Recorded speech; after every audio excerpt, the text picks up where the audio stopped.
Assalamualaikum warahmatullahi wabarakatuh.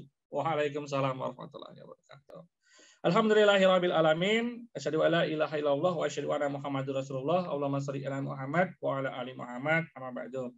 Baik, teman-teman yang dirahmati Allah Subhanahu wa taala, di acara kelas Jumat berbagi ini, mari kita bersyukur kepada Allah. Alhamdulillah kita diberi kesempatan hari ini untuk belajar bareng, ya kan, tentang the team, bagaimana membangun super team. Ya, kita bedah buku bareng nih, ada penulis bukunya, kita hadirkan buat teman-teman semua.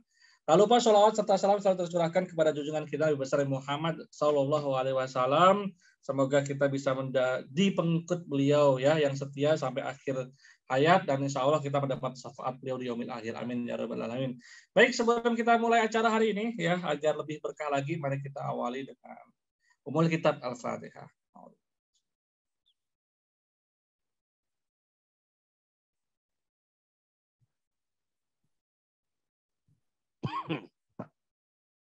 Amin, amin, amin ya rabbal alamin. Semoga kita dikasih petunjuk jalan yang lurus, ya teman-teman. Jadi sebagai pengantar, ya, ngomongin bangun tim ini emang kayak nyari jodoh, ya teman-teman. Saya sendiri bangun tim ini juga bongkar pasang.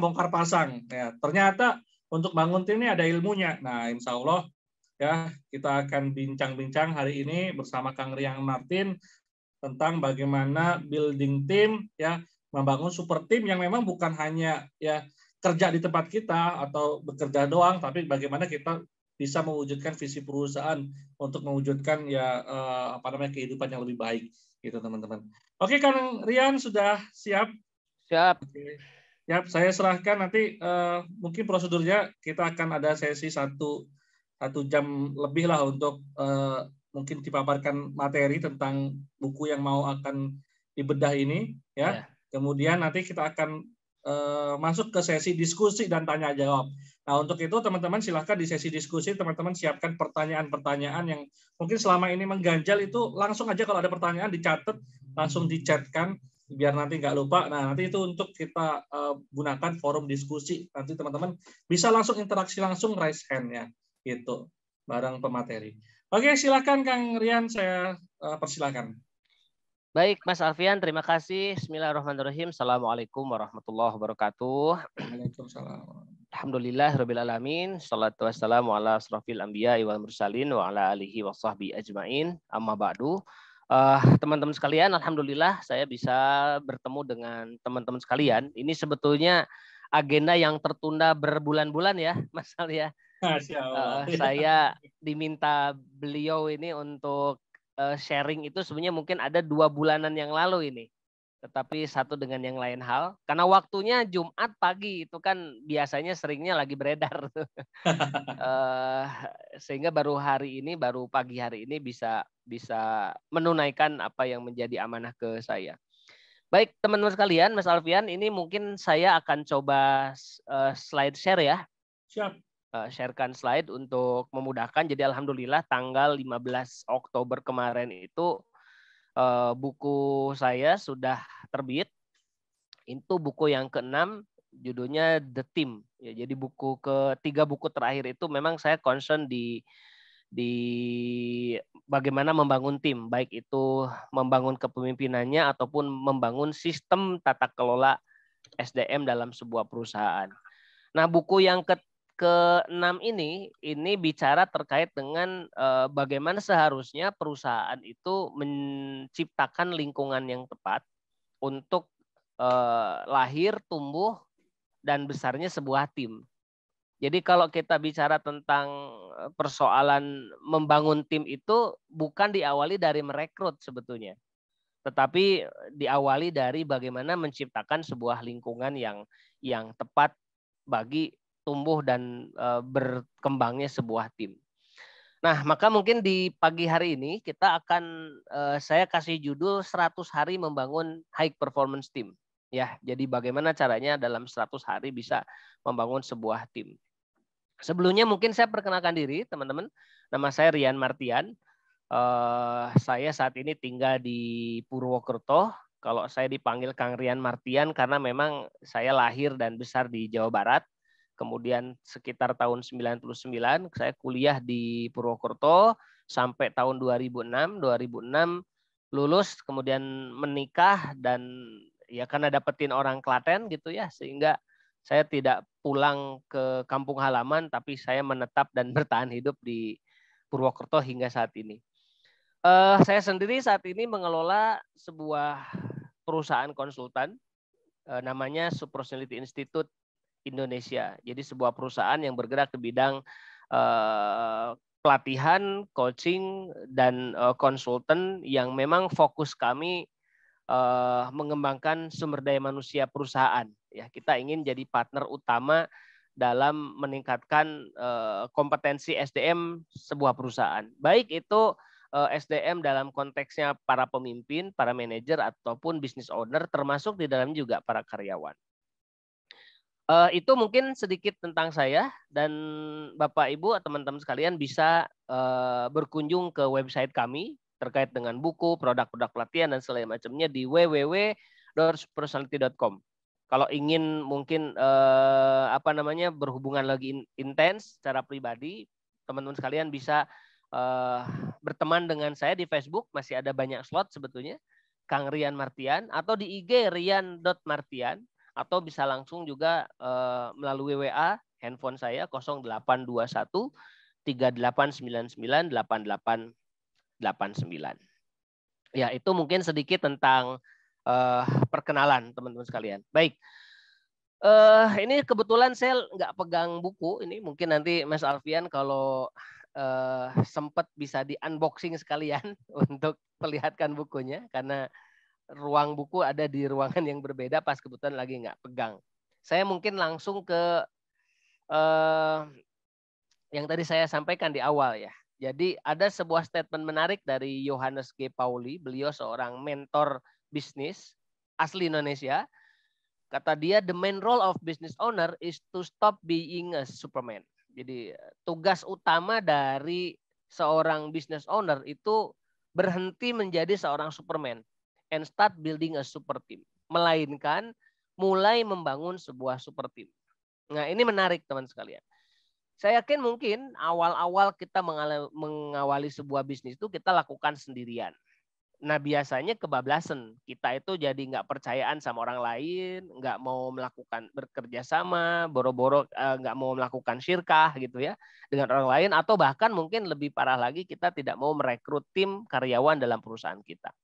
Padahal kalau kita perhatikan sebetulnya tim besar manapun, perusahaan besar manapun, meskipun di situ tokohnya besar, dia mengakui bahwa ada orang-orang di balik dia yang sebetulnya berpengaruh besar terhadap kesuksesan. Ambil contoh misalkan Mark Zuckerberg dengan Facebook-nya. Nah, Mark Zuckerberg ini dengan Facebook-nya, kita hanya tahu Mark adalah salah satu orang pendiri Facebook. Tetapi di balik dari dia ada sahabat-sahabatnya dia yang memang dia tidak mau tampil di depan layar kamera untuk memperkenalkan diri sebagai founder dari Facebook. Tetapi bukan berarti kemudian si Mark ini dia melakukan semuanya sendirian. Dia punya tim yang mengembangkan bisnis bersama-sama dengan si Mark Zuckerberg ini. Begitu pula dengan misalkan Bill Gates, begitu pula dengan mendiang Steve Jobs gitu. Jadi bukan berarti kemudian dia adalah orang satu-satunya yang memikirkan bisnisnya, tetapi ada banyak orang yang terlibat, tidak hanya bekerja secara teknis, tetapi mereka juga bekerja secara konseptual. Artinya teman-teman sekalian, kalau kita ingin bisnis kita besar, ya berhentilah untuk menjadi seorang Superman paling jago sendiri, ya, tetapi start a building super team. Mulailah membangun sebuah super team. Nah, Mas Alfian dan teman-teman sekalian, saya biasanya kalau sharing itu tidak langsung to the point dalam konteks bagaimana gitu ya, karena menurut saya bagaimana itu akan sangat fleksibel. Tetapi yang penting untuk kita bahas adalah why-nya dulu gitu. Kenapa kita harus membangun sebuah tim? Ya, jadi kalau why-nya udah kena, bisa dikatakan sebetulnya how to-nya itu lebih mudah untuk kita lakukan. Oke, kita lanjut ya teman-teman sekalian. Jadi ada orang bilang bahwa tim itu singkatan. Together everyone achieve more. Ya, dengan bersama-sama setiap orang, maksudnya setiap orang yang terlibat dalam tim itu achieve more, bisa mencapai tujuan-tujuan yang lebih besar. Together everyone achieve more. Saya kira ini tidak salah ya. Kalau kita kontekskan dalam konteks kita sebagai seorang muslim misalnya, saya kira sudah sangat familiar dengan sholat berjamaah. Nah, dalam sholat berjamaah itu kan ada hal yang menarik yang sebetulnya kita bisa jadikan sebagai pembelajaran hikmah bagi kehidupan kita. Apa? Jadi gini teman sekalian, kalau kita bicara tentang sebuah tim, kenapa sih harus tim? Jadi bisnis atau organisasi sebetulnya adalah sebuah olahraga tim. Ya, mirip dengan olahraga tim. Ya, jadi orang yang hebat tidak akan pernah bisa mengalahkan sekumpulan orang yang bekerja sama, meskipun dia nggak hebat. Maksudnya bagaimana? Saya ambil contoh misalkan begini, karena sepak bola itu kan saya kira olahraga yang paling umum dipahami dan disukai oleh banyak orang ya. Kalau kita perhatikan, misalkan ada satu orang pemain terbaik dunia, katakanlah misalkan Lionel Messi lah, atau katakanlah misalkan Cristiano Ronaldo gitu. Nah, sehebat-hebatnya dia sendirian, dia tidak akan pernah bisa mengalahkan sebuah tim sepak bola meskipun tim tersebut adalah tim sepak bola Tarkam, teman-teman sekalian. Isinya 11 orang pemain Tarkam itu bisa mengalahkan satu orang pemain sepak bola sekelas Cristiano Ronaldo atau Lionel Messi. Kenapa seperti itu? Ya karena olahraga sepak bola adalah olahraga tim. Tidak bisa hanya sebatas mengandalkan satu orang yang mahir dalam sepak bola. Ya. Kenapa bisa begitu? Ya bayangin, karena misalnya kalau 11 orang ya pemain Tarkam yang dia misalkan nggak tahu aturan main, ya dia akan melakukan banyak hal untuk bisa mengalahkan satu orang Cristiano Ronaldo itu. Ada yang pegang tangannya, ada yang pegang kakinya, ada yang tarik bajunya, ada yang jirat lehernya dan lain sebagainya. Ya artinya seorang hebat tidak akan pernah bisa mengalahkan sekumpulan orang yang bekerja sama. Itu yang pertama. Jadi organisasi atau bisnis adalah sebuah olahraga tim. Seperti olahraga tim yang itu tidak mungkin dilakukan oleh satu orang saja. Nah kemudian yang kedua, dalam sebuah tim ternyata ada keberkahan. Ya, itulah mengapa sholat berjamaah lebih tinggi 27 derajat dibandingkan sholat sendirian. Jadi kalau kita sholat sendiri, itu kan pahalanya 1. Kalau bacaannya benar, ya, kemudian rukunnya dijalankan. Yang wajib-wajibnya dilakukan. Apalagi kalau sunnahnya dilakukan. Jadi rukunnya termasuk urutannya dilakukan, maka pahalanya 1. Tapi ketika seseorang sholat berjamaah meskipun hanya berdua, ya, maka derajatnya jadi 27 kali lipat dibandingkan dengan sholat sendirian. Nah ini menarik ya. Kan kalau logika matematik 1 tambah 1, 2 orang itu kan kekuatannya jadi 2. Tapi ketika berjamaah 1 tambah 1 itu jadi 27. Inilah yang kemudian tadi kita sebutkan together everyone achieve more. Ketika bersama-sama setiap orang itu bisa mencapai target-target yang lebih besar. Ini yang kedua teman sekalian. Filosofi sholat berjamaah itu menurut saya pas dalam konteks bisnis.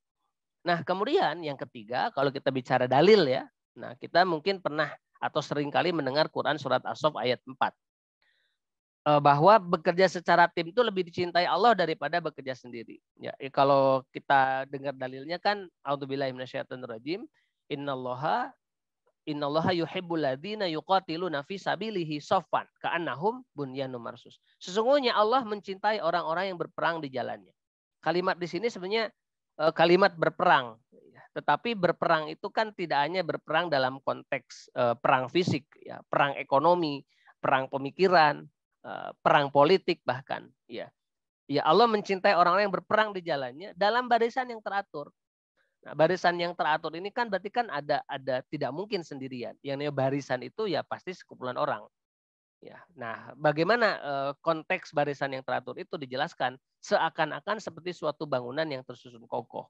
Nah, kalau kita kembali lagi kepada konsep bangunan, kan bangunan itu tidak hanya satu jenis bahan bangunan, ada semen, ada pasir, ada air, ada bata, ada batu. Semuanya itu membentuk sebuah bangunan yang tersusun kokoh. Nah, artinya apa? Sebetulnya secara pribadi kita itu pasti punya kelemahan. Maka kalau kita ingin bisnis kita besar, perform, kita tidak mungkin melakukan sendirian karena kita bukan makhluk yang sempurna. Kita itu butuh menyempurnakan diri dengan berkolaborasi dengan orang-orang lain. Ya, misalnya kalau kita bicara konsep kerjasama, ya kita bilang syirkah atau apapun namanya. Kita bicara gini, ada orang yang punya uang, tapi dia tidak punya ide bisnis. Ada orang yang punya ide bisnis, tapi dia tidak punya modal. Maka sebenarnya di situ kita bisa bekerja sama tuh. Ini aja sudah sebuah tim sebetulnya. Ada orang yang mungkin dia punya, atau misalnya tadi ada teman-teman yang bergerak di bidang properti, developer.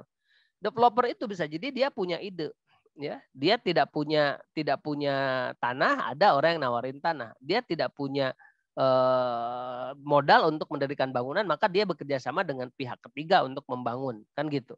Nah, ini aja sudah kelihatan. Jadi tidak mungkin seorang developer itu kemudian dia berdiri sendiri, ya. Dia beli tanahnya, dia bangun, kemudian dia bahkan untuk membangunnya pun dia butuh kontraktor yang memang diminta untuk membangun proyek yang site plan tertentu di tempat yang sedang dia kerjakan. Artinya tim ini sebenarnya adalah sesuatu yang sudah banyak dilakukan di dalam setiap kehidupan kita, maka sudah selayaknya pula bahwa tim itu juga dimunculkan ketika kita ingin membangun sebuah bisnis yang besar, teman-teman sekalian. Nah, gitu ya. Nah, itu yang pertama, teman sekalian. Ada sebuah buku yang menarik ya, yang ini sudah saya baca sejak tahun 2004 yang lalu ya, sudah cukup lama. Karangan dari Robert T. Kiyosaki. Dia di dalam bukunya The Cash Flow Quadrant kalau tidak salah, atau Rich Dad Series, dia sebut bahwa kalau bisnis kita ingin kuat, kalau kita ingin punya bisnis yang kuat, maka kata dia, bisnis yang kuat itu bukan karena produknya yang bagus, gitu ya, melainkan ada 3 hal yang saling melekat berikatan satu dengan yang lain. Pertama adalah bisnis itu harus punya misi, reason for being, alasan keberadaan. Kenapa bisnis itu harus ada? Ya, bisnis itu kenapa harus ada? Nah, tidak hanya kenapa harus ada, tetapi kenapanya itu seberapa besar, maka juga akan menentukan seberapa besar perjalanan bisnis itu. Nah, kalau saya seringkali membuat melihat bahwa ada 5 level bisnis. Ada orang yang tujuan bisnisnya ya cari makan. Ada orang yang tujuan bisnisnya cari pasar, ngomset yang banyak. Nah, kemudian nanti masuk ke level berikutnya, membangun sistem. Masuk ke level berikutnya, membangun tim. Masuk ke level berikutnya adalah melepas atau membeli perusahaan. Nah, ini menarik. Jadi kalau kita ingin besar, maka misi perusahaan kita harus besar, kata Robert T. Kiyosaki. Nah, kemudian misi ini harus dipimpin oleh seseorang yang kita sebut sebagai para pemimpin, leaders atau leadership. Nah, makanya di beberapa referensi leadership itu dia seperti katup ya, katup atau mesin lah sebetulnya. Jadi pergerakan gerak sebuah bisnis itu, kelincahan sebuah bisnis itu dipengaruhi oleh bagaimana para pemimpin mengelola bisnisnya. Nah, ini yang kedua kata Robert T. Kiyosaki. Kemudian yang ketiga, leadership ini tidak mungkin bisa berjalan tanpa ada sebuah tim di situ. Ya, tiga hal inilah yang kemudian disebut sebagai segitiga BI. Dan ini pula yang membedakan kata Robert T. Kiyosaki antara business owner dan investor dengan para self-employed dan employee. Kalau employee dan self-employed, konsep mereka adalah tidak perlu harus punya tim. Saya kerjain aja sendiri gitu. Saya dapat uang dari jerih payah sendiri. Kan begitu. Tetapi ketika bisnis itu geser. Tidak bisa kita itu bisnis sendirian. Harus bangun tim. Ini kata Robert T. Kiyosaki, teman sekalian. Jadi saya kira mungkin dari sini sudah cukup ya alasan kenapa kita itu harus membangun tim. Kalau kita ingin bisnis kita besar, ya dari konteks agama sudah kita bahas, ya kemudian dari dari konteks kemudian keilmuan bisnis juga sudah kita bahas. Nah, kemudian teman-teman sekalian, mungkin yang jadi pertanyaan bagi kita adalah apa sih yang kita sebut dengan istilah tim itu gitu. Ya, ada orang yang bilang ciri sebuah tim itu misalnya katakanlah apa ya, misalnya dia harus punya pemimpin. Nah, gitu. Harus punya pemimpin. Karena tim kalau tidak ada pemimpin ya bukan tim namanya gitu. Kemudian yang kedua harus punya goal gitu. Ya, ini ciri sebuah tim. Yang ketiga bekerja sama katanya gitu. Jadi tim itu nggak mungkin kalau tidak bekerja sama. Yang keempat misalnya katakanlah pasti ada komunikasi. Nah ini yang keempat. Yang kelima saling membantu. Nah ini. Jadi ada 5 ciri sebuah tim, ada pemimpin, ada punya goal, ada bekerja sama, ada komunikasi, saling membantu atau kolaborasi. Nah ini biasanya teman sekalian kalau saya tanyakan secara langsung dalam sebuah pelatihan-pelatihan offline, saya biasanya tanya tuh kira-kira ciri sebuah tim itu apa. Nah hampir semua itu menyampaikan 5 pendapat ini. Tetapi, nah ini baru ya. Ternyata sebuah tim itu tidak cukup hanya sebatas punya pemimpin, punya goal, punya kerjasama, punya komunikasi, dan saling membantu atau berkolaborasi. Kenapa? Karena 5 ciri ini, teman sekalian, bisa saja ada di terminal bis. Ya, di mana orang sama-sama naik ke dalam bis yang sama. Di situ ada pemimpin, sopirnya. Di situ ada tujuan yang ingin dia jalani, punya goal. Ada tujuan yang ingin dicapai. Di situ juga bekerja sama, bisa saja mungkin saling dengan sesama penumpang saling membantu. Misalnya katakanlah mendahulukan orang hamil, orang tua misalnya, atau anak-anak misalnya bekerja sama tuh. Ada yang orang mau ngangkatin pakaian atau baju atau tas di atas bagasi kemudian ditolong sama orang lain, itu bekerja sama. Atau ada komunikasi, ngobrol dengan teman sebelah di dalam sebuah bis itu. Ya, saling membantu. Tetapi ternyata para penumpang bis itu meskipun punya pemimpin, punya goal, bekerja sama, komunikasi, saling membantu, mereka tidak cukup dikatakan sebagai sebuah tim. Nah, ini menarik teman-teman sekalian, ya. Jadi yang membedakan antara sebuah tim dengan penumpang bis adalah apa? Yang membedakan adalah ada nggak komitmen di situ gitu. Nah, komitmen itu apa? Komitmen itu ya suka maupun duka dijalanin bersama. Ya. Jadi orang-orang yang bergabung dalam perusahaan itu dia tidak hanya ada karena menguntungkan bagi dirinya. Ketika perusahaan itu atau organisasi di mana dia berlabuh itu tidak memberikan keuntungan baginya, dia akan mencari bis lain, kendaraan lain untuk kembali berlabuh untuk melanjutkan perjalanannya dia. Nah, ini bedanya antara sebuah tim dengan bukan sebuah tim. Jadi mungkin dari sini teman-teman sekalian bisa paham lantas kenapa sih kita butuh sebuah tim dan apa sih yang dimaksud dengan tim itu.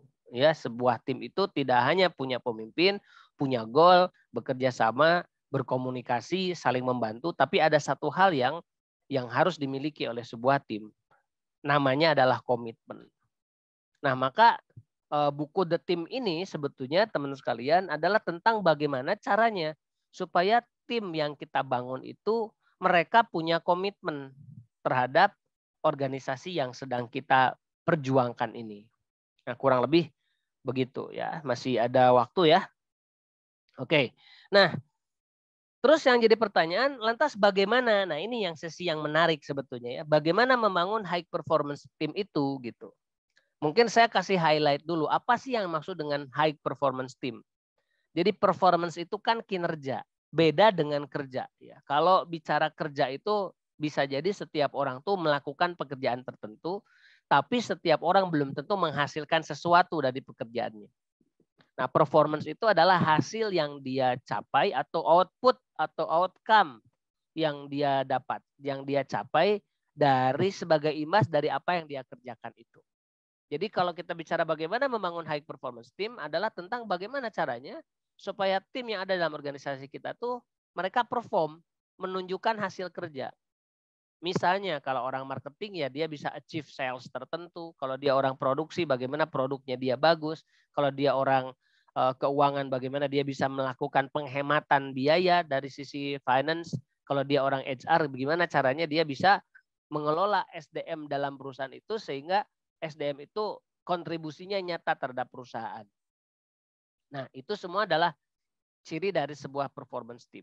Nah, teman-teman, jadi menurut saya di dalam buku itu saya jelaskan sebetulnya ada 3 langkah penting yang ini sifatnya itu bertahap dan tidak boleh dilewati. Gitu. Makanya disebut sebagai 3 step to build a hyper team atau high performance team. Pertama adalah teman-teman yang saya sebut dengan istilah langkah pertama adalah team discovery. Nah, apa sih team discovery itu? Team discovery ini adalah proses pencarian ya sebuah tim. Proses pencarian sebuah tim itu yang saya sebutkan bukan berarti kemudian kita merekrut tim. Tapi bagaimana caranya supaya kita itu punya daya tarik bagi orang-orang hebat masuk ke dalam perusahaan kita. Yaitu kita sebut sebagai tim discovery. Kalau di dalam buku ini saya tidak bahas terkait dengan bagaimana proses merekrut, mentraining, karena itu ada di buku saya yang keempat, HRM 4.0. Ya, di sini ada yang namanya tim discovery. Tim discovery ini ada 3 urutannya.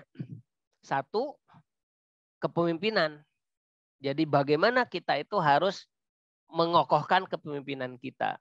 Nah, bicara kepemimpinan sebetulnya juga sudah saya tuliskan di buku saya yang kelima, The 5.0 Leaders. Nah, ini tentang mengokohkan kepemimpinan. Jadi ternyata sebuah tim hebat itu dipengaruhi oleh sejauh mana kekokohan seorang pemimpin itu di situ. Ya, seorang pemimpin yang tentu saja sesuai dengan karakteristik orang yang dipimpinnya, gitu ya. Nah, makanya di dalam mengokohkan kepemimpinan itu kepemimpinan termasuk manajerial ya. Artinya orang itu tidak hanya jago di dalam manajerial, perencanaan, planning, organizing, actuating, controlling, evaluating. Tidak hanya itu. Tapi dia harus sadar bahwa sebetulnya seorang pemimpin itu dia juga memimpin orang-orang. Kalau planning, organizing, actuating, controlling, evaluating, ini kan sebetulnya konteksnya adalah outputnya, pekerjaannya. Nah, dia harus sadar bahwa sebetulnya yang dihadapi saat ini adalah manusia. Yang manusia ini juga berbeda dengan manusia 20 tahun, 40, 60, bahkan 80 tahun yang lalu. Gitu. Ini panjang nih kalau kita cerita tentang manusia. Tetapi intinya teman sekalian bahwa era sekarang itu manusia itu menjadi very hard of things. Artinya very hard of things itu tidak lagi mau dijadikan sebagai sebuah tools atau objek penderita. Itu nggak mau. Makanya saya sebagai orang HRD ya, saya menulis buku The 5 HRM 4.0. Sebetulnya karena keresahan saya melihat kok masih ada perusahaan-perusahaan yang memposisikan manusia sebagai tools gitu. Padahal era sekarang, era digital itu manusia itu very hard of thing, ingin diposisikan menjadi pemuncak dari segala hal. Maka kepemimpinan ini penting gitu. Ini yang pertama teman sekalian. Ya kita perpendek saja ya, nanti mungkin lebih banyak di diskusinya aja.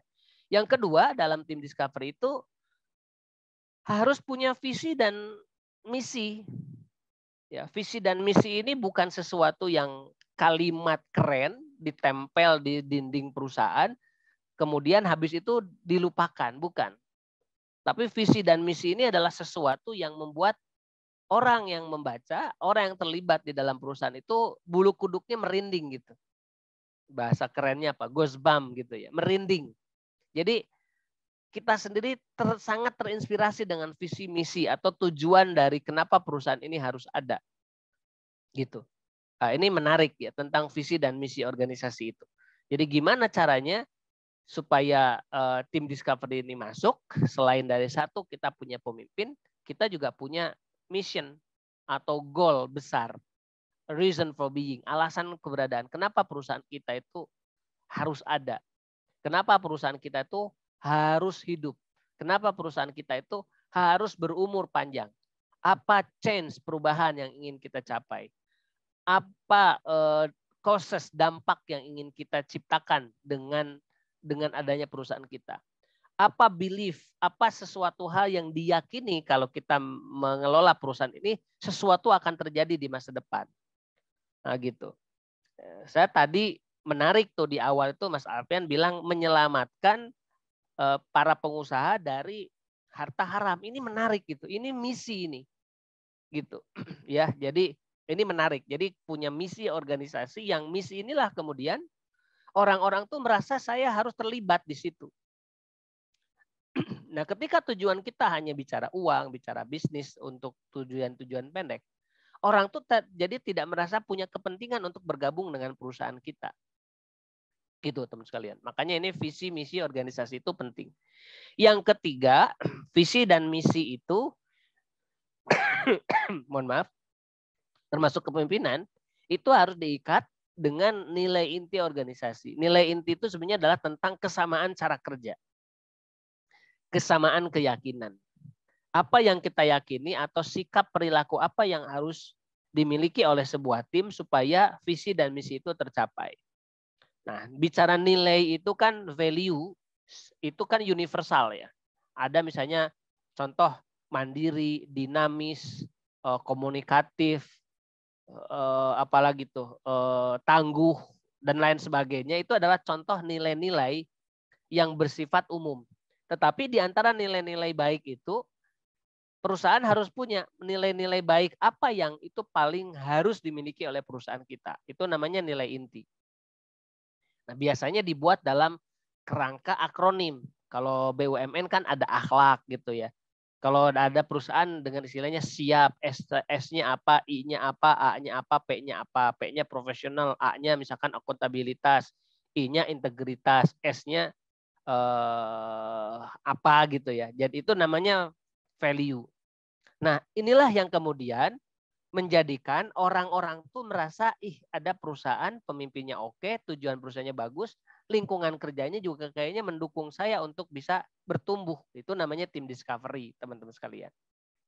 Ya, jadi jangan buru-buru merekrut dulu sebelum kita betul-betul menciptakan sebuah lingkungan yang tepat bagi mereka. Jadi kalau kita misalkan ngerekrut orang tapi kemudian turnover-nya tinggi, jangan-jangan kita gagal dalam membangun tim discovery ini.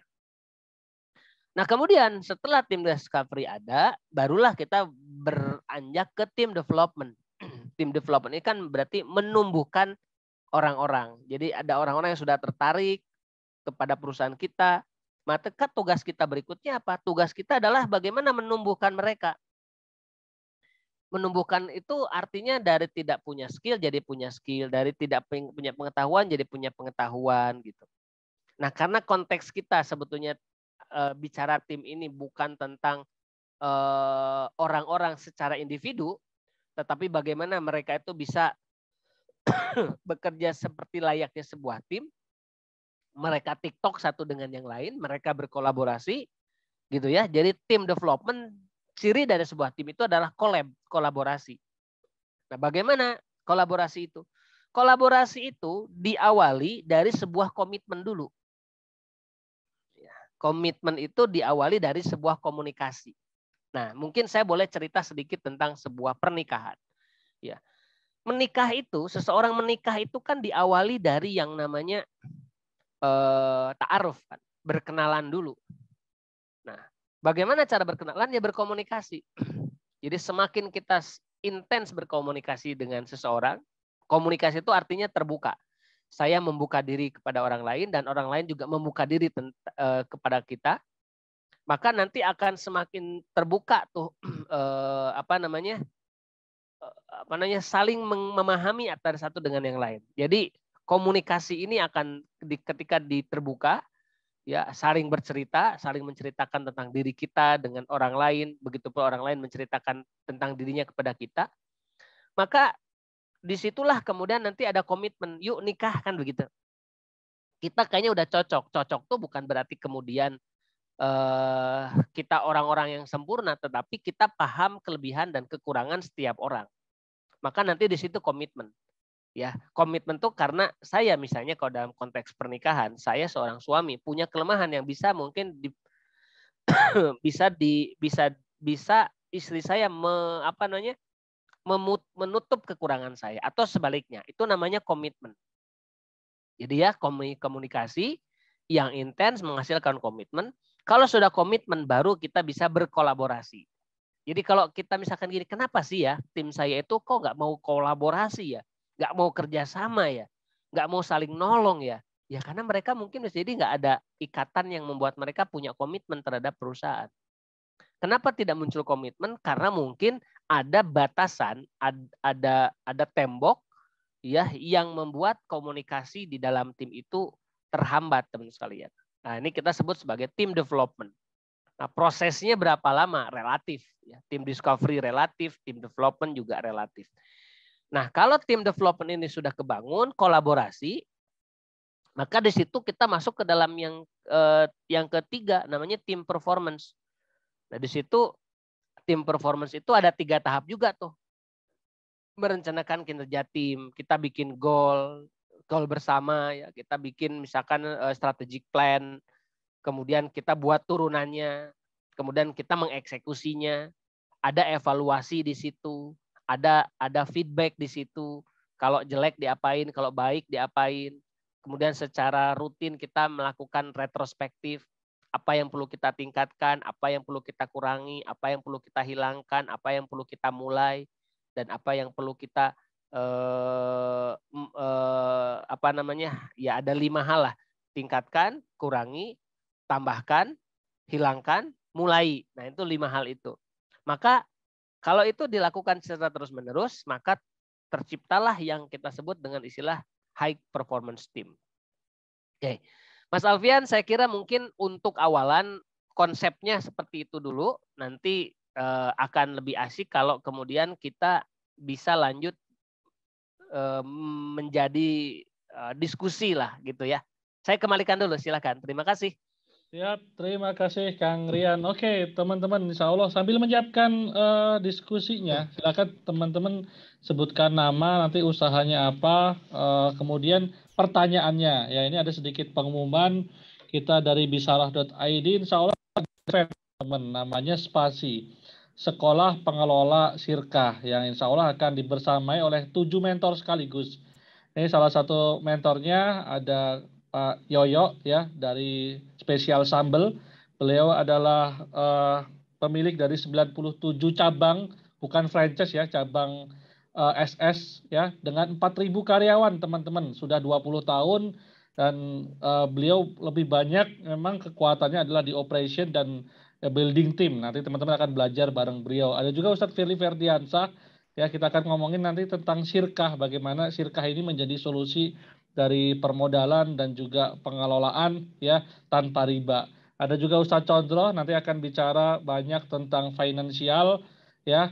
Beliau adalah gurunya para pengusaha muslim dan juga sudah 25 tahun bersirkah ya di Syafaat Markom. Insya Allah beliau akan sharing juga bareng Ustadz Andika, partner sirkahnya ya, yang akan ngomongin tentang branding, bagaimana branding. Ada juga Pak Chandra ini ketua X-Bank dengan 20.000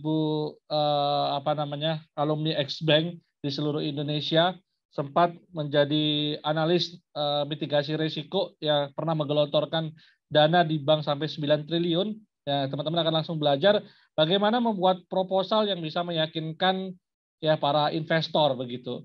Nah, termasuk ada juga Mas Ringga. Mas Ringga ini salah satu konsultan change management. Salah satu proyeknya itu yang digarap adalah Cimory. Kalau mungkin teman-teman tahu desa wisata Cimory dan lain sebagainya. Nah, itu di baliknya beliau sempat juga di Jababeka, Garuda, dan Antam.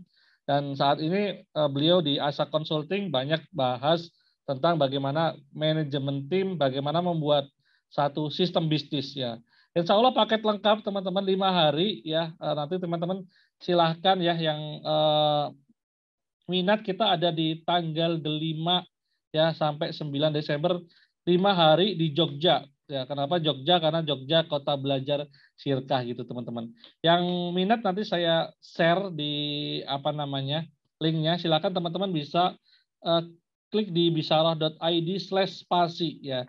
Jadi bisa di bisarah.id/spasi teman-teman bisa cek di situ. Saya kirimkan di chat. Oke. Siap, itu sedikit pengumuman tadi.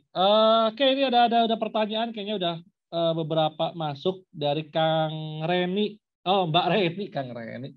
Mbak Reni Lestari, silakan boleh open mic juga boleh. Izin bertanya, adakah tips untuk merekrut tim yang baik? Maksudnya untuk meminimalisir ya anggota tim yang misalnya berkhianat. Jadi dari awal proses awalnya mungkin ya. Untuk tipsnya bisa ngerekrut dapat dari awalnya tuh udah dapat bagus duluan nih. Bibit unggul lah gitu. Ya. Itu Kang Rian. Ya. Dari siapa tadi? Dari Reni Lestari.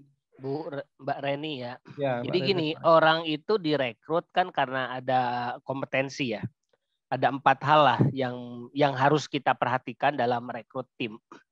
1, bicara tentang apakah dia punya knowledge nggak yang sesuai dengan kebutuhan kita. Misalnya kita mau merekrut CS nih, dia punya knowledge nggak tentang urusan CS. Yang kedua, skill. Dia punya nggak keterampilan. Keterampilan itu ya termasuk di dalamnya pengalaman di bidang itu gitu. Ya, kalau terampil kan lebih mudah tuh bekerja. Nah, kemudian yang ketiga, apakah dia punya attitude yang bagus enggak gitu. Nah, attitude ini juga penting karena attitude inilah yang menunjukkan karakteristik seseorang. Ya, satu lagi bicara tentang apakah dia punya talent enggak di situ. Talent ini yang membuat dia itu mau enggak bertahan bekerja waktu yang lama untuk pekerjaan tersebut. Kalau talent itu kan pekerjaan yang dia sukai nantinya. Sifat-sifat pekerjaan yang dia sukai.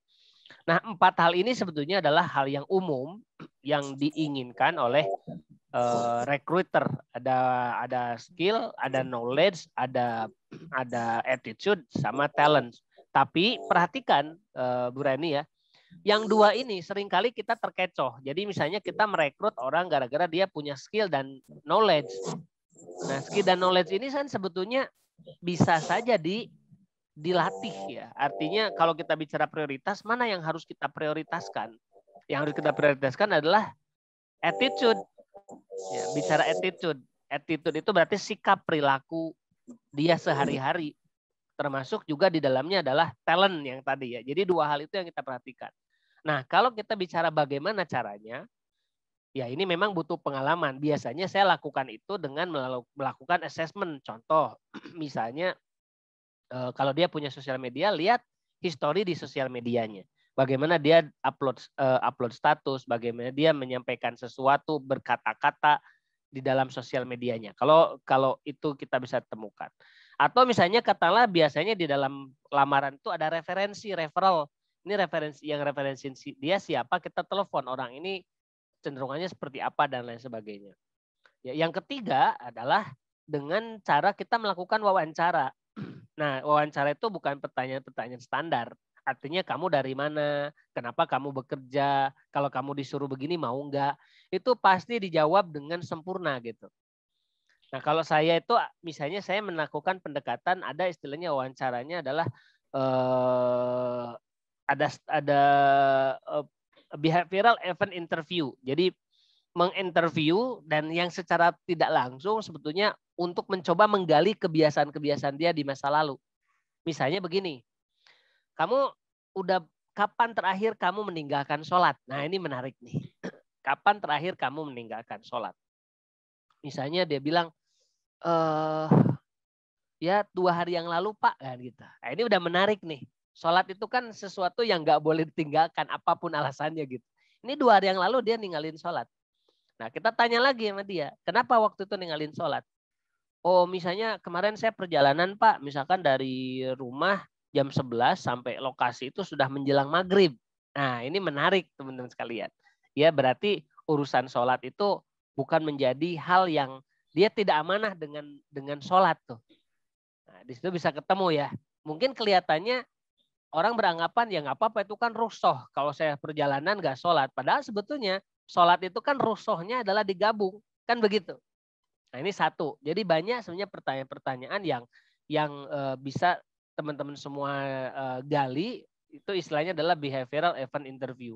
Itu saya bahas itu di buku kuning, kitab kuning, Mas Alvin. Ya, buku HRM 4.0. Kurang lebih begitu ya jawabannya. Mudah-mudahan sesuai dengan harapan. Oke. Tadi Mbak, ini bisa mau ada tanggapan atau sudah cukup sesuai ya? Baik, Mbak terima Reni kasih Pak, membantu sekali. Terima kasih. Oke, terima kasih Bu Mbak Reni.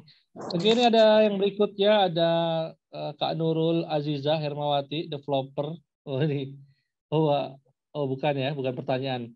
Ada yang bertanya tadi kayaknya, oh ini ada Mas Mujib, toko perabot dari Temanggung, ya. Bagaimana membuat tim yang nyaman sehingga tidak keluar masuk terus? Nah ini juga masalah UMKM yang paling banyak begitu. Berikan contoh-contoh realnya ya. Paling banyak tadi juga menarik Mas Rian. Banyak kan UMKM ini kan kalau ngerekrut tuh yang dilihat kan skillnya. Tapi kalau ngeluarin yang dilihat attitude-nya. Iya. Gitu. Jadi itu salah rekrut sebetulnya. Iya, iya, iya. Oke. Biar tim nyaman nggak keluar masuk tuh gimana? Saat ini apalagi di milenial ya. Kang Rian ya. Mungkin di milenial ini kita sering ngelihat milenial ya keluar masuk itu sangat-sangat cepat ya. Iya. Jadi gini, kalau kita bicara ya mungkin sekarang ini kita bisa bilang anak sekarang tuh kok nggak bertahan ya, kan gitu ya. Ini sebetulnya nggak bertahan itu karena ada faktor. Jadi nggak bisa menyalahkan anaknya, tapi faktor-faktor pendukungnya memang kuat. Kita ini kan sekarang era kita sebut dengan 5.0 society, bukan lagi 4.0. 5.0 society. Artinya 5.0 society itu gampangnya sebetulnya kecerdasan kecerdasan buatan atau artificial intelligence termasuk internet itu sudah merambah ke per individu. Artinya ke rumah-rumah gitu. Nah, yang saya ambil konteks kata kuncinya adalah era digital ini membawa 4 perubahan. Ya, 4 perubahan itu apa? 1, orang itu jadi lebih suka dengan dunia digital. Artinya lingkungan yang berbau digital. Yang kedua, selain digital, dia menyukai lingkungan yang terbuka. Karena dunia digital ini kan terbuka. Dia bisa update status kapanpun, dia bisa mengakses informasi siapapun, kapanpun melalui gadgetnya dia. Jadi dia menghendaki lingkungan yang terbuka. Yang ketiga, dia menghendaki lingkungan yang fleksibel, nggak kaku dengan proses. Ya, proses itu bisa bagaimana caranya gitu. Dia yang penting goalnya tercapai. Jadi nggak suka diarahkan terlalu detail gitu. Karena biasanya mereka punya cara sendiri. Yang keempat adalah ingin serba cepat. Ini 4 karakteristik era milenial nih. Digital, fleksibel, kemudian terbuka dan cepat. Nah, uniknya adalah perusahaan-perusahaan tidak sadar bahwa karakteristik ini tuh menjadi behavior, menjadi habits, menjadi sebuah kebutuhan bagi anak-anak sekarang gitu. Sehingga ketika itu tidak tercukupi, maka kemudian dia akan pergi. Ini sebetulnya banyak faktor yang menyebabkan seseorang itu pergi dari sebuah perusahaan. Nah, kemudian ada juga teori, bukan teori sebenarnya ini hasil survei ya, bahwa orang sekarang itu bekerja itu tidak seperti orang zaman dulu. Orang zaman dulu banget kita sebut dengan baby boomers. Bekerja itu untuk tujuan apa sih? Survival, bertahan hidup. Makanya mereka ketika sudah dapat kerjaan, dia masuk ke dalam area namanya comfort zone, zona nyaman. Udahlah, saya udah dapat pekerjaan aman, pertahankan jangan sampai saya kehilangan pekerjaan. Jadi meskipun dibayar kecil, dia mau bertahan di situ. Geser ke generasi X, situasinya udah berubah. Dia tidak hanya untuk bertahan hidup, tapi dia bisa bertumbuh kehidupannya. Dia bisa sekolahin anaknya, dia bisa punya rumah, dia bisa punya jabatan yang lebih tinggi. Itu Gen X. Masuk ke generasi milenial, lain lagi. Gen Y, milenial, yang dicari adalah lingkungan kerja, teman kerja, atasan yang bisa membangun engagement. Gitu. Gen Z terakhir, yang dia cari adalah kebermaknaan hidup. Nah, ini menarik. Jadi apakah karena perusahaan saya kecil? Belum tentu gitu. Ya, mungkin begini, bagi UMKM itu kan mau gaji tinggi juga nggak bisa, betul ya? kemudian mau mempertahankan mereka bangga dengan perusahaan juga susah, wong adanya seperti ini, masih tradisional dan segala macam. Terus gimana caranya? Caranya adalah dengan membangun mimpi tadi. Jadi orang itu tertarik dengan perusahaan karena kita punya mimpi-mimpi besar yang ingin dia juga ikut bergabung dengan kita. Bahasanya itu adalah inspirasi gitu. Nah, ini jadi penting ya. Makanya tadi saya bilang kepemimpinan itu tuh salah satu ciri dari kepemimpinan itu adalah kepemimpinan yang inspirasional. Bukan hanya punya rencana, tapi rencana yang menginspirasi. Di buku Favoin All Leader saya sebutkan from planning to inspiring. Jadi tidak hanya punya rencana, tapi rencana yang menginspirasi. Begitu, Mas Alfian. Siap. Menarik. Ya. Berarti balik lagi ke leadership-nya ya berarti ya. Yes, di foundation yang tadi.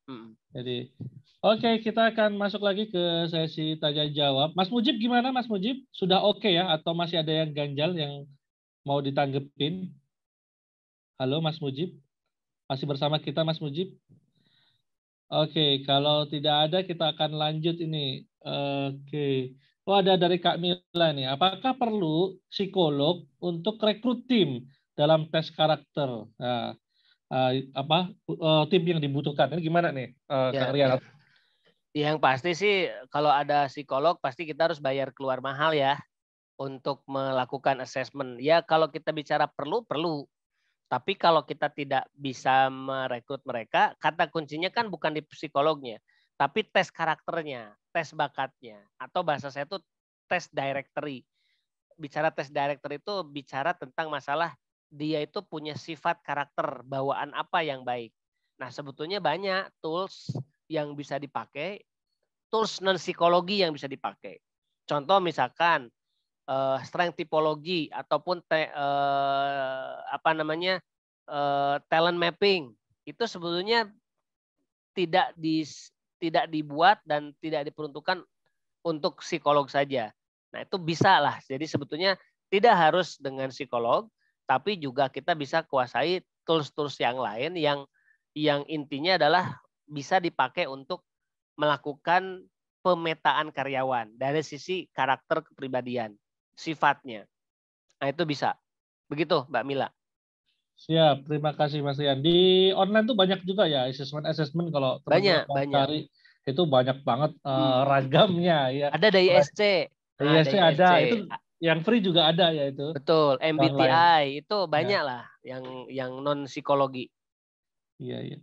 Silakan teman-teman bisa akses itu. Oke, Kak Mila sudah, ada Mas Iwan ya. Mas Iwan ini freelancer marketing properti, alamat dari Jogja ya.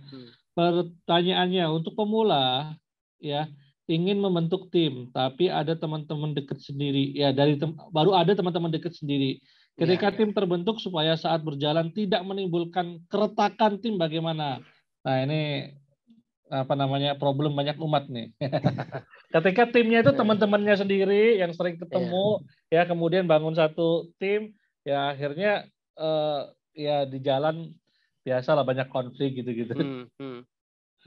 Kalau ngomongin keretakan, saya kira tidak mungkin tidak terjadi ya. Artinya konflik itu pasti sesuatu yang manusiawi kan. Karena kita dua orang dengan dua kepala yang berbeda, dengan dua persepsi yang berbeda, dengan dua keinginan yang berbeda, itu pasti akan terjadi konflik. Lambat laun pasti akan ada. Tetapi yang terpenting adalah bagaimana sikap kita terhadap perbedaan pendapat itu. Ya, kalau kita ingin tim itu bagus, maka sebetulnya yang pertama memang harus terbuka. Harus terbuka. Jadi sebuah tim itu tidak boleh ada sembunyi-sembunyian atau ngomong di belakang. Nah itu ngomong di belakang itu sudah pertanda. Kalau kita nggak suka, sampaikan ya, tentu saja dengan yang kedua tuh ada yang namanya respect. Jadi selain terbuka juga ada respect. Respect itu apa? Respect itu menghormati orang lain. Jadi misalnya begini, ketika ada orang beda pendapat atau aduh dia kok usulannya tuh sepele banget gitu. Nah itu nggak boleh. Karena bagi dia mungkin penting, bagi kita sepele, bagi dia penting. Nah ketika kita tidak respect dengan ide dia, alah kayak gitu aja diusulin. Nah bagi dia tuh pasti akan tersinggung. Nah, jadi respect ini yang perlu dibangun. Jadi kalau kita bicara komunikasi itu ada satu terbuka, yang kedua itu ada unsur respect-nya itu, ya menghormati. Sebetulnya banyak ya contoh-contoh yang seharusnya dimiliki oleh sebuah tim. Nah, kalau perlu itu value-value itu yang dibangun, respect itu jadikan sebagai value, terbuka dijadikan sebuah value. Jadi value ini menyeragamkan tentang bagaimana pola kita bekerja dan berkolaborasi sebetulnya. Begitu ya, Mas Iwan. Siap. Oke, begitu ya Mas Iwan ya. Intinya bagaimana bisa saling terbuka, kemudian respect ya. Yang terpenting itu sebenarnya punya visi misi tadi yang dia bilang di Ya, awal tadi. betul. Ya, kalau punya visi misi tujuannya itu jelas, itu biasanya kalau ada konflik ya kita balik lagi nih, kita visinya mau ngapain sih gitu kan. Nah, itu jadi trigger ya yang akhirnya balik lagi ke apa namanya visinya tadi. Saya juga ada pengalaman Kang ya, beberapa kali kita misalnya ada crash gitu ya, itu balik lagi nih, kita punya semangat bareng loh ini untuk menyelamatkan pengusaha dari harta haram. Jadinya akhirnya balik lagi dengan visi ini, ternyata kayaknya sepele, banyak teman-teman UMKM nyepelein, kenapa sih perusahaan-perusahaan besar itu kan harus bikin visi, misi, culture gitu-gitu. Ternyata gunanya seperti itu ternyata itu ya. Nah, ini yang banyak nggak disadarin. Gitu. Berikutnya ini ada dari Mas Ganesha ya. Bagaimana sih cara yang efektif untuk membuat tim itu loyal kepada perusahaan kita? Wah, ini juga nih pertanyaan yang sering banyak terjadi. Iya. Ya, jadi kalau kita bicara loyal itu ini penting ya, tidak ada satupun orang yang loyal kepada perusahaan, termasuk jika itu perusahaan sendiri. Iya kan? Misalkan gini, saya punya bisnis itu kemudian ini kayaknya kalau saya lanjutin nggak menguntungkan, kemungkinan besar saya akan tinggalkan bisnis itu. Nah, jadi jangankan karyawan atau tim kita sendiri pun tidak akan pernah loyal dengan perusahaan kita. Perusahaan kita akan loyal ketika dia memberikan value. Saya ambilnya bukan profit ya, value. Value itu memberikan dampak, manfaat bagi diri kita, bagi orang-orang, bagi stakeholder, bagi shareholder gitu. Tapi ketika perusahaan itu atau organisasi yang kita bangun itu kemudian sudah tidak lagi memberikan value, ya sudah, kita akan membuat perusahaan lain atau meninggalkan perusahaan itu dan kemudian membangun perusahaan lain yang lebih punya value kan. Nah, itu kita sendiri sebagai business owner, apalagi kalau orang lain. Nah, artinya orang itu sebetulnya lebih loyal kepada diri mereka sendiri, terhadap kepentingan mereka sendiri. Maka yang harus kita pertimbangkan adalah bisakah sebetulnya perusahaan yang kita merekrut tim di dalamnya, di mana masing-masing tim itu juga mereka ada kepentingan-kepentingan pribadi yang juga terpenuhi melalui perusahaan itu. Kalau saya ibaratkan begini, kalau ada sebuah pohon dan di situ sebetulnya ada burung yang bersarang, sebetulnya burung itu tidak loyal kepada pohonnya. Karena pohon itulah memberikan keamanan, kenyamanan, bertumbuh bagi keluarganya untuk bisa tumbuh besar, bahkan nanti bisa terbang. Kan begitu. Nah, tapi di situ pohon itu juga mendapatkan manfaat dari keberadaan si burung itu. Ya, ada ulat yang dimakan sama dia, kemudian kotorannya bisa memberikan subur bagi tanahnya. Nah, artinya kita tidak bisa bilang kamu harus loyal sama perusahaan. Pertanyaan adalah perusahaan ngasih apa ke teman-teman kita gitu. Kita tuh udah ngelayanin apa gitu. Nah, kalau kita bicara ngelayanin itu kan berarti harus pakai duit. Tidak juga. Duit itu hanya salah satu dari bentuk orang loyal sama kita. Tetapi apakah kita sudah bisa respect nggak sama dia? Kita merhatiin dia nggak bahwa sebetulnya dia punya keluarga yang harus dia kasih makan.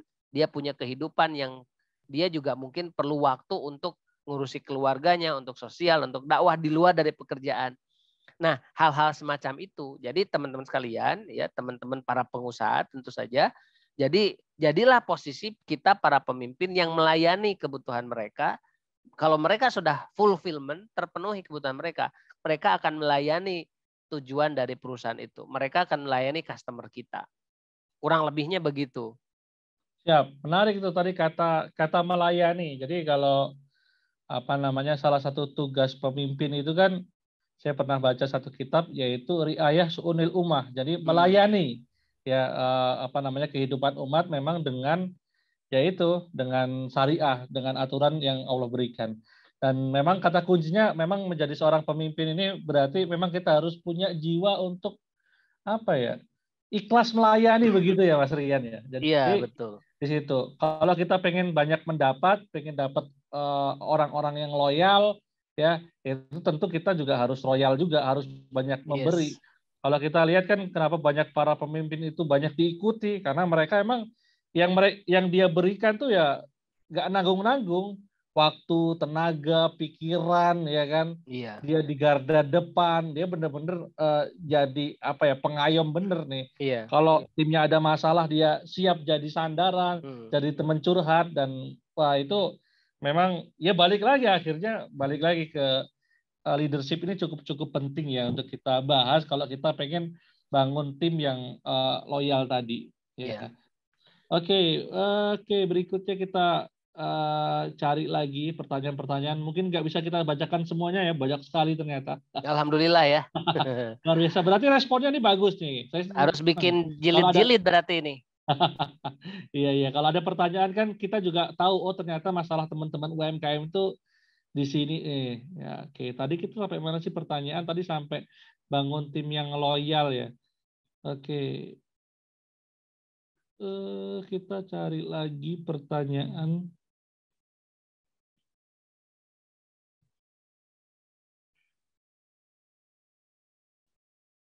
Oke, mungkin manajemen konflik, Mas. Ini menarik nih juga nih. Bagaimana manajemen konflik yang bagus bila ownernya itu suami dan istri? Nah, ini nih. Couple planner nih, bagus nih. Iya, memang harus profesional. Maksudnya begini ya. Owner itu, kita bicara owner bisnis itu harusnya dia tidak terlibat dalam gini. Jadi panjang ya, tapi saya ceritakan. Jadi business owner itu ada 3 level loh ya. Satu adalah business operator. Jadi dia operasikan semua aktivitas teknisnya. Semua business owner pada awalnya biasanya langsung ke business operator dulu. Nah, kemudian kalau business operator kan bagi kerja gitu ya. Terus nanti yang level kedua adalah business manager. Jadi dia tidak lagi mengerjakan pekerjaan teknis, tapi dia sudah mulai mengelola tim. Itu namanya business manager. Nanti level yang ketiga adalah business owner murni. Business owner itu sudah tidak lagi terlibat dalam aktivitas bisnis. Artinya dia sudah punya direktur atau manajer yang mengelola bisnis dia secara langsung. Nah, ini menurut saya harus teman-teman pahami dulu bahwa business owner itu tidak harus ikut terlibat. Nah, misalnya kalau kita masih terlibat, bagaimana manajemen konflik yang bagus bila ownernya itu suami istri? Menurut saya gini, justru malah ketika suami istri itu menjadi couple partner itu harusnya tuh bisa menyelesaikan konflik, ya bahkan tidak perlu harus orang ketiga, kan gitu ya harusnya gitu. Nah kalau misalnya katakanlah selama konfliknya itu, yang harus hati-hati adalah kalau konflik itu menjadi konflik yang sifatnya itu menjurus apa? Artinya konfliknya bisnis, tapi justru menjurus ke hal yang sebenarnya pribadi. Hubungan dia, peran suami dan istrinya menjadi hilang. Nah ini yang harus hati-hati sebetulnya. Itu. Jadi saya tidak bisa menjawab secara apa ya, karena ini kan sifatnya umum ya.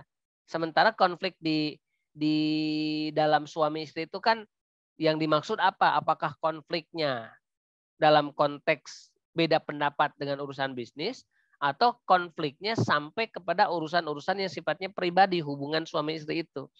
Nah kalau hubungannya suami istrinya ya mungkin harus cari pihak ketiga, entah gurunya atau ustadznya atau siapa gitu ya. Tapi kalau misalnya karena manajemen konfliknya itu dalam konteks bisnis saja, wajar konflik itu. Yang terpenting tadi ada respect nggak, ada terbuka nggak di situ gitu. Saling respect dalam artian kita harus sadari dua makhluk yang berbeda itu punya dua pemikiran yang berbeda. Nah, kita saling respect saja antara satu dengan yang lain. Gitu. Dan kemudian begini, tadi saya sampaikan di awal, membangun tim itu jangan membangun karena mereka punya kesamaan. Tim itu dibangun karena mereka punya perbedaan. Kalau tim itu dibangun karena punya kesamaan, ngapain harus cari orang yang sama? Kan begitu. Jadi justru mencari orang yang beda. Saya lemah di bidang IT, cari orang IT. Saya lemah di bidang finance, saya cari orang finance. Karena saya lemah di HR, saya cari orang HR. Gitu. Nah kalau kita sudah mencari orang IT, ada finance, ada keuangan, ya sudah percayain sama dia. Itu namanya trust, percaya gitu. Karena kita rekrut dia kan harusnya kita percaya sama dia. Jangan sampai kemudian, aduh kok kamu nggak buruk banget kerjanya. Nah ini berarti persoalannya bukan di konfliknya. Masalahnya adalah business owner mentality-nya harus dibangun. Jangan-jangan ada yang salah dengan konsepsi kita tentang membangun tim. Pengennya sama, pengennya tuh kita hebat. Makanya ada sebuah kalimat yang menarik dari Robert T. Kiyosaki. Dia bilang begini, ketika kita merasa hebat atau ada orang dalam organisasi kita merasa paling hebat, organisasi Anda sedang ada dalam masalah besar. Ini menarik. Jadi hati-hati. Suami istri merasa saya dalam bisnis ya, saya lebih hebat dari kamu. Enggak, saya lebih hebat dari kamu. Udah masalah itu. Sumber konflik itu biasanya begitu. Tidak ada respect, merasa saya paling hebat. Ya ini mudah-mudahan nggak terjadi. Siap, menarik banget. Ya. Oke, teman-teman. Ini ada pertanyaan juga menarik, Mas Rian. Jadi izin tanya, Coach, bagaimana sikap kita sebagai seorang leader nih terhadap anggota tim yang tidak perform, tidak berkontribusi dalam penjualan, padahal training sudah diajari. Nah, ini banyak nih yang punya pengalaman seperti ini. Ya. Udah di training kemana-mana, ikutin workshop, ya tetap nggak perform gitu kan. Iya, Sikap iya. kita sebagai seorang leader gimana deh? Jadi orang nggak perform itu penyebabnya tuh dua besarnya ya. Satu adalah ada masalah dengan dirinya. Yang kedua adalah ada masalah dengan perusahaannya. Nah kita lihat dulu, mana yang duluan perusahaannya. Perusahaannya itu apa? Satu udah ngasih pelatihan belum? Yang kedua dia udah ngasih fasilitas belum? Yang ketiga dia udah menyiapkan sebuah reward yang pas enggak bagi dia yang perform? 3 hal ini nih. Jadi kalau diurut, urutan pertama adalah perusahaan. Dia udah ngasih pelatihan belum? Dia udah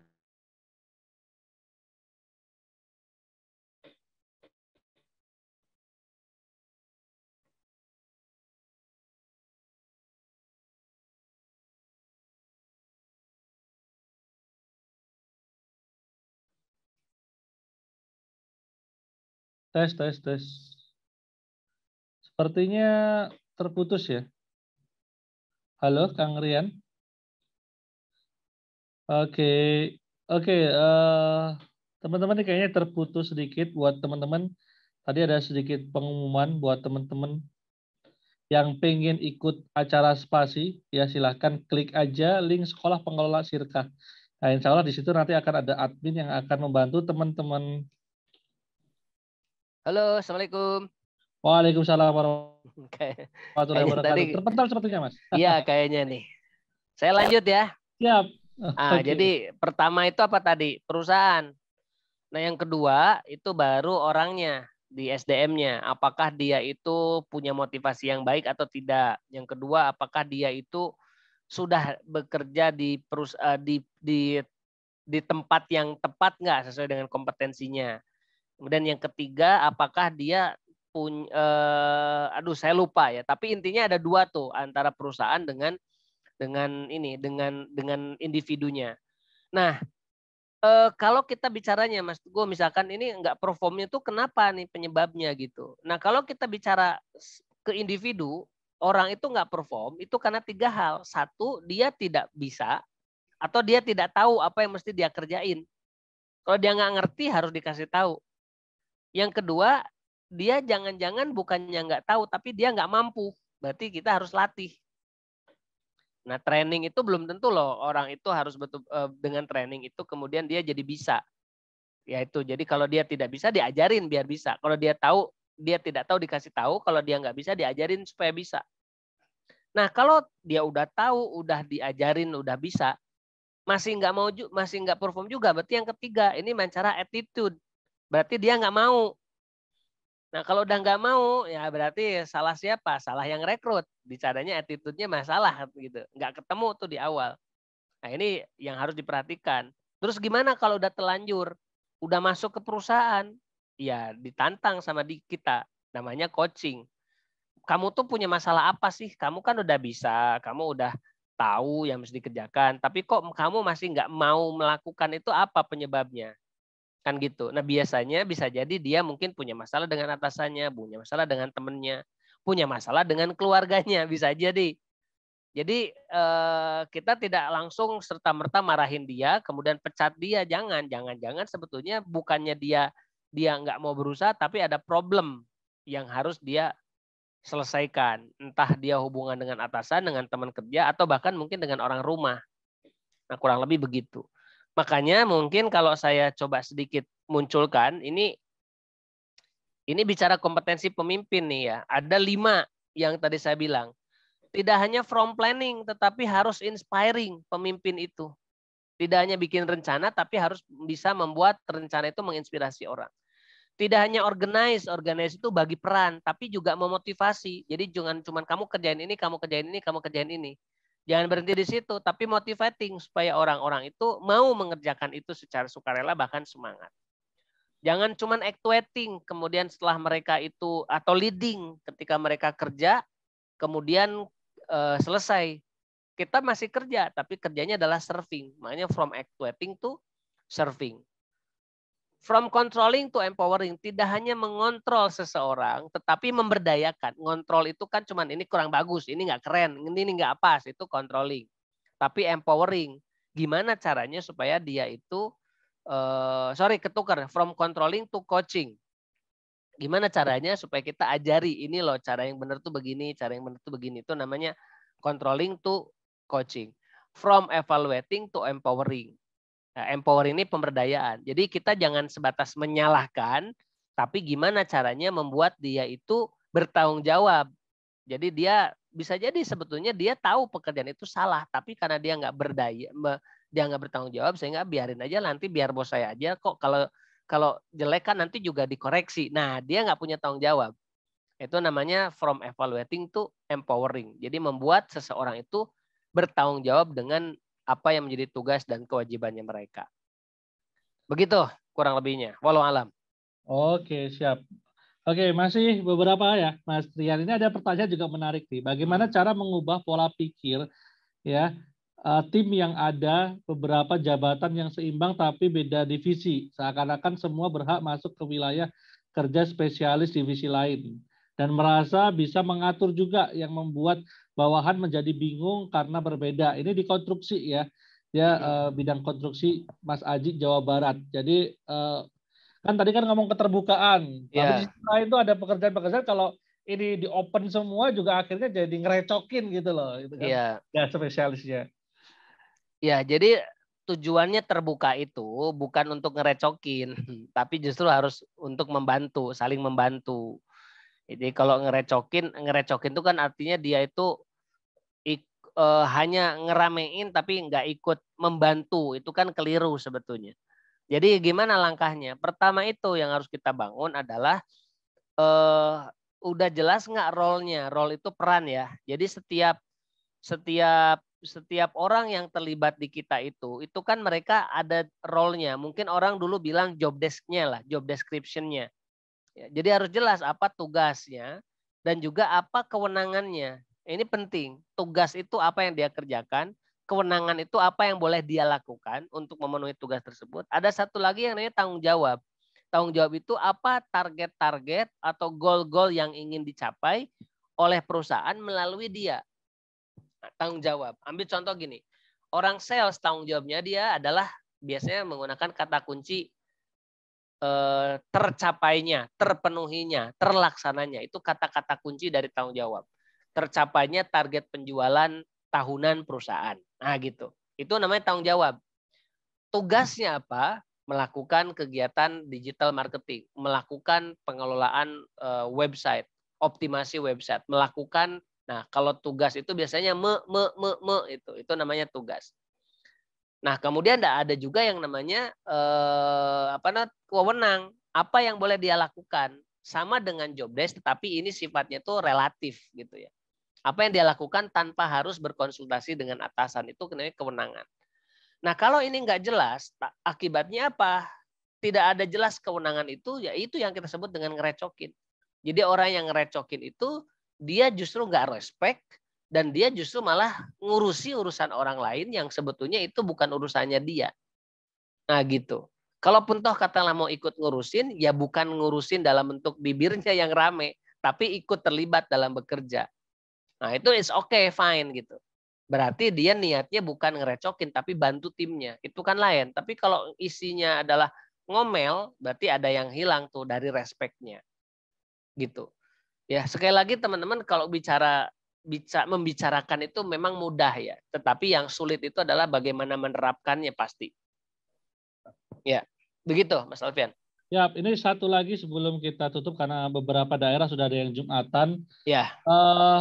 Gimana membangun kekompakan tim itu ketika timnya ini freelance, mungkin reseller, agent, distributor dan lain-lain kan mereka juga bagian dari tim tapi tidak di bawah kita secara langsung organisasi itu. Itu gimana caranya bangun kekompakan tim reseller, agen dan lain sebagainya.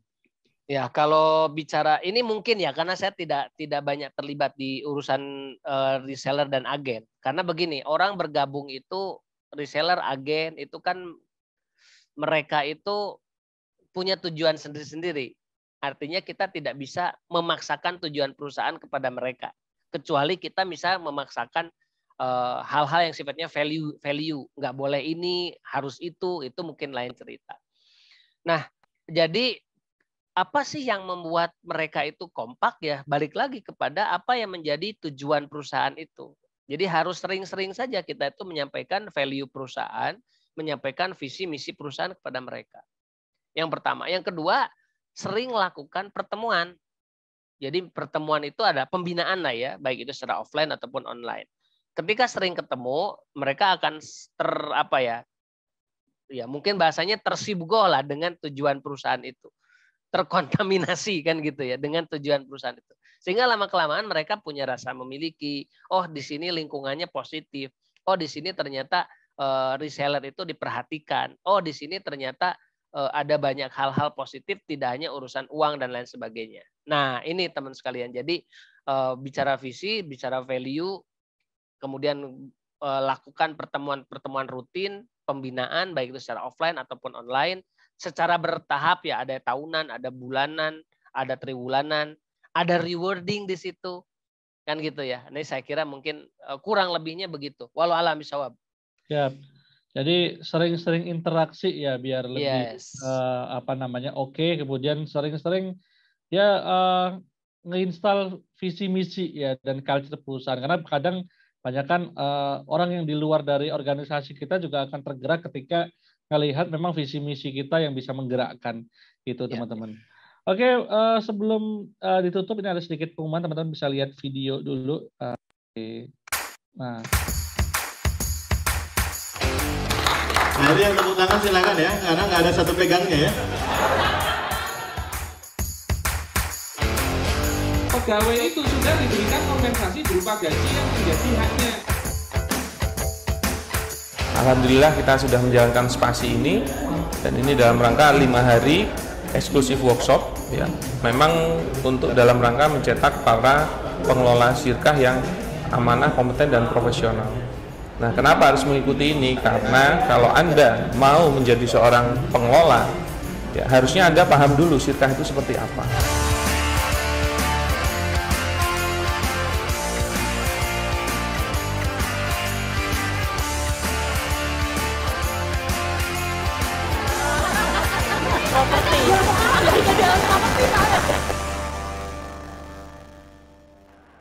Oke, tadi itu sedikit info ya, sekilas info teman-teman yang pengen besok Desember ya di tahun ini ada 5 hari belajar syirkah bersama para mentor, ada 7 mentor yang luar biasa, teman-teman bisa cek di situ. Nah, salah satu mentor yang akan sharing itu juga salah satu guru saya yang memang sudah proven membawahi 4.000 karyawan ya, dia punya 4.000 karyawan dan semuanya cabang dengan 97 cabang, masing-masing cabang ada manajer areanya yang cukup luar biasa ya, teman-teman bisa belajar di situ juga di Sekolah Pengelola Syirkah gitu teman-teman. Itu klik aja infonya ada di saya share di chat. Oke, Kang Rian, alhamdulillah terima kasih banyak ini sudah 1,5 jam bersama kita, luar biasa materinya. Tapi ngomongin masalah tim ini atau ya ya, seharian juga nggak habis. Biasanya berapa hari kalau di workshop? 3 hari ya? 3 hari. 3 hari, luar biasa. 3 hari bahas. Jadi teman-teman insya Allah kalau yang pengen lebih detail itu bisa beli bukunya di mana, Mas? Lewat ini aja, lewat website di www.subpersonality.com. Oke, atau nanti bisa lewat bisarah.id juga bisa, nanti kita kumpulin Boleh. dulu. Teman-teman Boleh, bisa boleh. yang mau pesan buku lewat kita chat aja ke admin yang teman-teman dapat tadi link Zoom-nya ya. Silakan chat ke admin mau beli buku The Team, nanti insya Allah kita bantu untuk bisa mengorderkan begitu teman-teman. Oke, Kang Rian, terima kasih banyak, luar biasa ini ilmunya. Mudah-mudahan kita bisa jumpa offline ya. Mohon maaf belum bisa ikut acaranya Mas Rian nih, padat jadwalnya Mas Rian. Luar biasa. Ya, Kang Rian, terima kasih banyak. Semoga berkah di Jumat ini ya. Semoga jadi amal jariah Kang Rian juga. Amin. Ya, salam buat keluarga dan teman-teman di sana. Dan teman-teman silakan ya follow Instagramnya Kang Rian, ada di mana? Di Rian Martin, ya, Facebooknya juga ada. Ya, insya Allah teman-teman bisa nanti saling bertegur sapa di sana. Bisa juga follow juga bisarah.id ya, juga kalau teman-teman pengen dapat materi-materi yang juga daging-daging, subscribe aja YouTube kita di bisarah.id, bisarah.id ya. Sekali lagi terima kasih banyak teman-teman. Mari kita akhiri dengan doa kafaratul majlis bersama-sama. Subhanakallahumma rabbana bihamdika asyhadu alla ilaha illa anta astaghfiruka wa atubu ilaik. Saya mohon maaf. Akhirul kalam. Wassalamualaikum warahmatullahi wabarakatuh. Waalaikumsalam warahmatullahi Terima kasih Kang Rian, Pak Basuki dari Tangerang, Stylo, kemudian ya, Mas Hasan, ya teman-teman, Mas Imamuddin, Mas Sakdali Muslim, luar biasa. Kapan ke Jogja ini? Sakdali Muslim nih, kita tunggu di Jogja. Ya, kemudian ada Mas Ahmed, ya bagus. Ya, Mas Fatih, Mas Ervan, dan teman-teman semua yang tidak bisa saya sebutkan satu persatu. Ya, silakan teman-teman jangan lupa ya klik info acara spasi Sekolah Pengelola Sirkah 5 hari bersama 7 mentor ya. Teman-teman akan dibersamai menjadi pengelola sirkah yang amanah, kompeten, dan juga profesional gitu ya teman-teman. Silakan bisa klik infonya di Sekolah Pengelola Sirkah 2022 ya. Oke, sekali lagi terima kasih Mas Rizky ya, ditunggu di Jogja ya. Mas Ganesa jangan lupa ya daftar ikut spasi. Oke, Mas Rismanto silakan ikut, Mas Agus, Mas Taufik ya. Ayo Mas Sakdali Muslim nih, kapan ikut nih ya. Mas Aslam boleh deh ikut, ayo Sekolah Pengelola Sirkah di Yogyakarta, Jogja Kota Belajar Sirkah gitu kan. Teman-teman. Ada juga Mbak Samara, Mbak Husnianti, dan teman-teman yang mungkin tidak bisa saya sebutkan satu persatu, mohon maaf lahir batin. Semoga di Jumat ini berkah, rezeki teman-teman melimpah, ya kan? Dilancarkan rezekinya, yang masih punya utang-utangnya dilunaskan oleh Allah Subhanahu wa taala. Dan ya, jangan lupa follow Instagram kita di bisarah.id, YouTube kita juga bisarah.id, kemudian juga kita ada di Facebook Alfian Redra, ada Firly Sirkah Men, ya silakan teman-teman bisa follow semuanya. Kita saling tegur sapa di dunia sosial media. Oke, sekali lagi saya ucapkan terima kasih. Akhirul kalam. Wassalamualaikum warahmatullahi wabarakatuh. Thank you. Izin live ya. Assalamualaikum.